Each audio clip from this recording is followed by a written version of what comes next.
This is Andy for Last Bowl Boxing down at Riley's Gym in Sheffield, joined by Flyweight Commonwealth champion Nicola Hopewell. Good to see you again, mate. Hello, it's good to see you too. It's been a while. It's been too long. It's been way too long. So, take me back to your last opponent, Mary Abbey, first defence of your Commonwealth title. Now they've just settled a little bit and you've had a bit of time to think about it. Tell me how you think the performance went. Yeah, I think I did things in that fight that we'd been working on. I mean, there's things I could have done better, and I think if I'd have stepped on gas a little bit, I might have been able to get her out of there. But I got knocked down in the last round. I just worked on stuff that we'd been working on at gym, and it just pieced together nicely, really. Quite a lot, as always with you, and fights and this and that and the other, happening, not happening. Could be this opponent, could be that opponent. So much has gone off. So many different change of opponents, or, sorry, fights not being made, but possible opponents. What can and can't you tell us about what's been going off? Or has it just been so frustrating? It's been a bit frustrating. And for this fight, I'm glad I got a new opponent, because originally we were going to go over small ground, but the viewers don't want to see that. The fans don't want to come and watch the same fight as they fought last time. They wanted me boxing somebody that I won unanimously. There was no point. There was just no point in that. So we asked for a brand new opponent, and that's what we've got. I mean, I'm not defending my Commonwealth. We can't defend my Commonwealth against her. But it's a good test to test for what they've got in the pipeline for my next fight. So it'll be a good test, yeah. So, again, this is on a Dennis Hobson Fight Academy show on the 1st of March at the Skate Centre in Sheffield. Yeah, it's the same place as last time. So I'm with Dennis for 3 fights. I'm 3 fights with him. So this is the second one. So I believe all 3 will be at the same venue. So I mean, I quite liked the venue last time. Everyone got a good view. It didn't matter where you were sat. And good feedback. There were a meal with your ringside ticket, and there was seating, there was standing on your standards. So it was pretty good and good feedback. Let's talk a little bit about the opponent that you've got for this fight, Kate Radomska. Been looking at a record. Certainly not an easy fight, this. You would have been forgiven for taking a very simple fight, knowing what is potentially to come, and we'll talk about that in a second. But Kate Radomska's been in with some real talent. Actually, quite a few opponents that you might be facing in the future. If I run through a few of these, and then we'll talk about Kate. So she's been in with Chloe Watson, Marie Connon, Maisie Rose, Gemma Ruegg, obviously who you beat for your title, and last time out, Shannon Ryan. The Shannon Ryan fight is the only fight in all of her fights that she got stopped in. She took that last minute and she went up a weight. So what does that tell you about what Kate Radomska's going to bring? I think I'm going to get the best Kate Radomska, because she's had about 6-7 weeks notice now, so obviously she will be training for this fight. Where the Shannon Ryan fight, she basically got up off the settee with 1 week's notice, so I don't know how she made weight and stuff for that fight. Everything would be a struggle. And then I've seen her against Maisie Rose, I've seen her against Marie Connon, and I've seen her against Chloe Watson, and she brought it, and she's very game. She's no mug in the ring, and I could have took an easier fight, but I chose not to. Yeah, you could have. Like I say, you would have been forgiven for it, but that don't set you up for what potentially is to come this year. I remember talking last time after your last fight with Dennis Hobson in the changing room. He was going crazy. He was so happy with what you've done, and he was promising big things. He couldn't quite do it for this fight. I know there was potentially something he was working on, but I believe that Matchroom got in the way of that fight.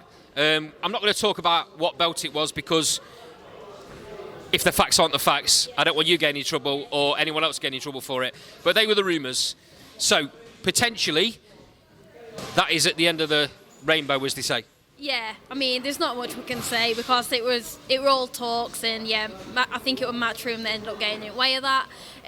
But then look at the size of the Matchroom promotion, and Dennis tried his best, and I thank him for that, and I feel for my next fight he will deliver. I know he will.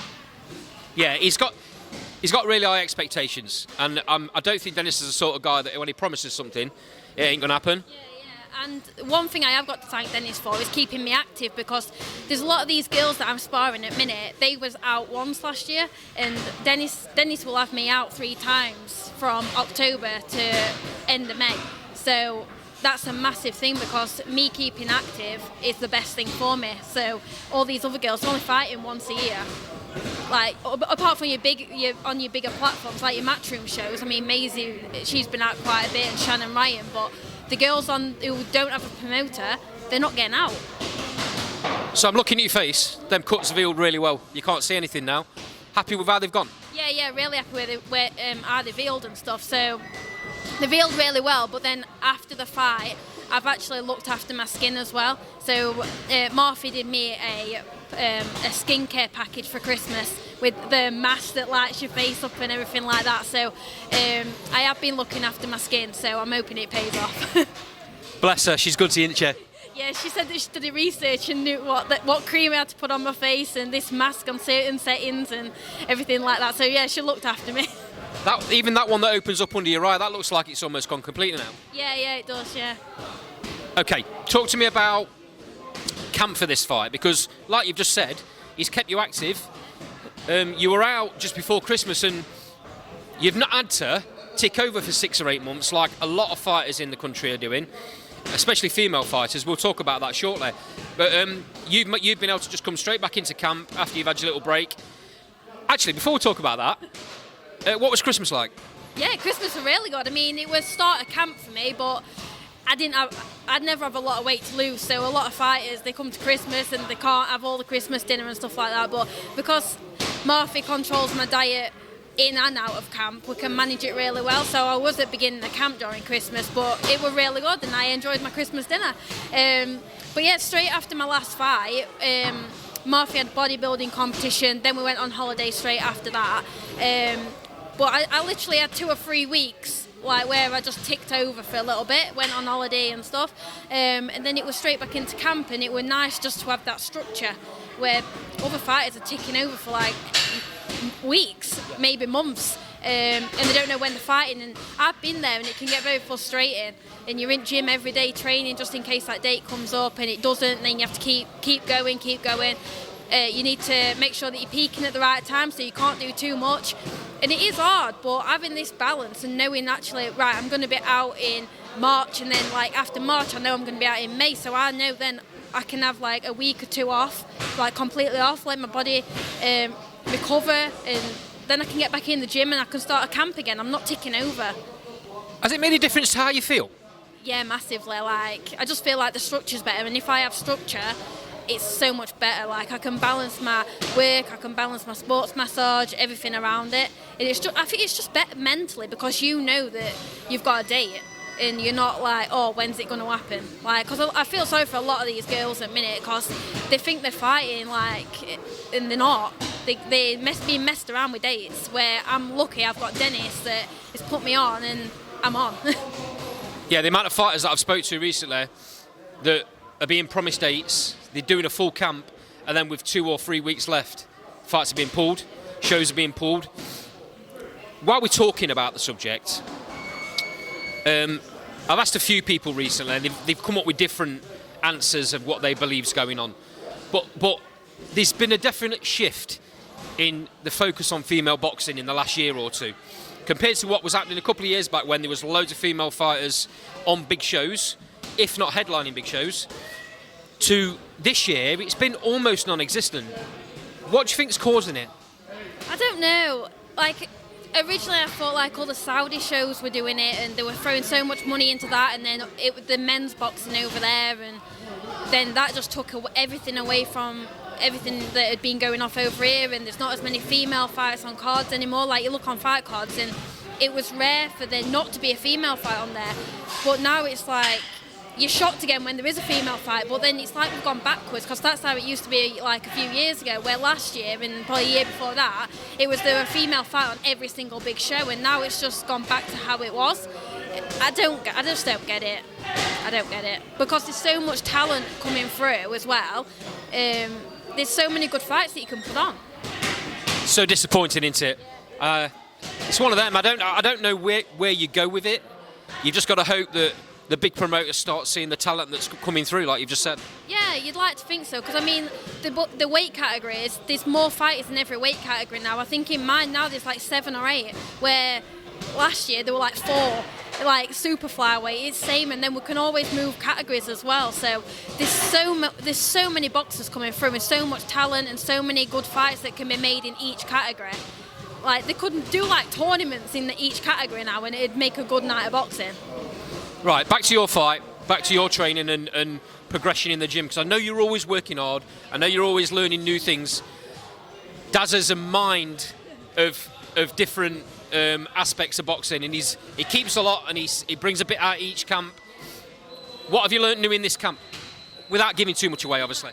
Without giving too much away, I mean, obviously I've had Daz and Ebanie, and together, wow, they blow my mind with stuff that they come out with, and then things that do work. So we've worked on certain shots that we think's going to work and drilled them, and also like footwork, and I don't want to say too much, but we've done different drills in the gym that make like muscle memory, so that I'm going to do it, and it's showing in sparring now that what I've been practicing on the ropes, on the bag, I'm doing it in sparring. So what we've been doing is working, and it's coming naturally now. Right. I know we've just slagged off the world about the fact that female boxing isn't what it was, but there is a massive card on March the 7th down in London. All-female card. Natasha Jonas headlining, defending a IBF, WBC and IBO welterweight titles against Lauren Price. So Nick, like we do every single time I do this, prediction time. Tell me how you think that fight will go. This is a really tough one, because it can go either way, and I've got reasons for both. So obviously Lauren's the younger of the two, and probably the quicker of the two. But I think Tasha's timing, Tasha's well known for a good timing on her shots. So if Tasha can time them shots right, she can catch Lauren. Where Lauren, she's quick. So if Tasha doesn't time her, that's where Lauren's going to get the win. But I like Tasha, and like I've been friends with Tasha for years, so I'd love Tasha to be able to win. And I think she can. She can do it, but she just needs to time Lauren. Yeah, I'm with you there. So many people are saying Tasha's hasn't got enough left. Lauren's the young buck. Tasha's so experienced. Yeah, she's so experienced. She's got loads in tank, and she won't be going into that fight if she didn't think she could win. So I think Tasha can do it as long as she times Lauren on them shots. Okay, Kerry Sartinstall against Raven Chapman, again on that card. Yeah, I mean, I know Caris as well. So I mean, Raven lost to Sky in that fight, and I thought she might have took an easier fight coming back, but she's going straight into the Caris fight. But I think out of them two, Caris will win that. Okay, last one, and then I'll let you crack on with your sparring. And this one is one that's really close to your heart, because it's in your division. Chloe Watson against, I know you've sparred Jasmina a few times, so Jasmina Zepatochna, I think her last name is pronounced. If I've got that wrong, I do apologise. Really intriguing fight, right? Jasmina did a number last time on Mary Rose. So, how do you think this goes? Well, I sparred Jasmina every week for this camp, so I know the tools that she's got, and I know what she can do. And I also know what she did to Maisie Rose. So as long as she does it on fight night, she'll come away with that win and be European champion. But all eyes will be on that fight, because obviously it's my weight division as well. So I'll be watching that fight very closely. It's interesting, isn't it? You have sparred a lot, and I'm sure at some point or another that conversation must have come up. Yeah, it's come up. I mean, what's going to happen in the future, we don't know. But yeah, we are good friends, and we see each other every week. If I'm not sparring her, I'm sparring Sylvia, so we're in one of the gyms. So yeah, I think it might come one day. It all depends what happens, but we'll still be friends after if it does. Nick, as always, thanks for your time. I can't wait to come down and watch this fight for you. It's going to be fantastic as always. Thanks for your time, mate. Thank you.